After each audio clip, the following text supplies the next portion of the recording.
Mega hit series squid গেমের একাধিক দ্বিতীয় সিজনেও সবকিছু ছাপিয়ে গেছে হলুদ জামা পরা দুই ঝুটির পুতুল ইয়ংহি। মিষ্টি চেহারার পুতুল কিভাবে হয়ে উঠেছিল মানুষ মারার যন্ত্র, সেই গল্পই জানিয়েছেন সিরিজের production designer.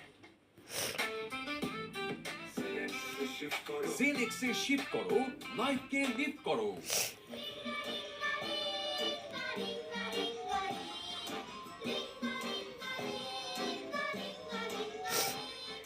নেটফ্লিক্সের mega hit series squid game সম্প্রতি রিলিজ হয়েছে এর দ্বিতীয় সিজন। আর তারপর থেকেই আবারও তুঙ্গে এই সিরিজ নিয়ে উন্মাদনা। অসাধারণ সেট ডিজাইন, গল্প সবকিছুকে ছাপিয়ে আবারও দর্শকদের মনোযোগ কেড়েছে রেড লাইট গ্রিন লাইট খেলার সেই পুতুল, যার নাম ইয়ংহি।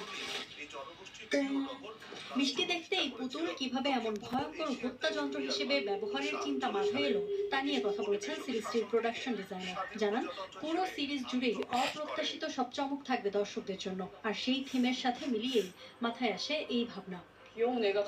থিমের সাথে মিল রেখেই এমন মিষ্টি একটা পুতুলকে মানুষ হত্যার ভয়ঙ্কর এক যন্ত্রের রূপ দেওয়া হয়েছে। এটি ডিজাইনের সবচেয়ে গুরুত্ব দিয়েছি ওর মুখের অভিব্যক্তির উপর।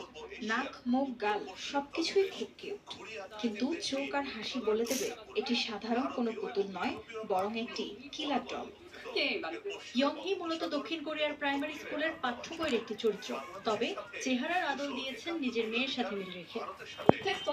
পুতুলটির কিছু ফিচার আসলে আমার মেয়ের চেহারা থেকে অনুপ্রাণিত। চোখের উপর শর্ট ফ্রিঞ্জ বা ব্যাংস দিয়েছি। আমি স্টেমের মাইরা লাগবো না, মাইরালার দরকার নাই। 3 বছর পর 26 ডিসেম্বর মুক্তি পায় দক্ষিণ কোরিয়ার অন্যতম জনপ্রিয় সিরিজ স্কুইড গেমের দ্বিতীয় সিজন। এবারও হয়েছে রেকর্ড। নেটফ্লিক্স বলছে প্রিমিয়ার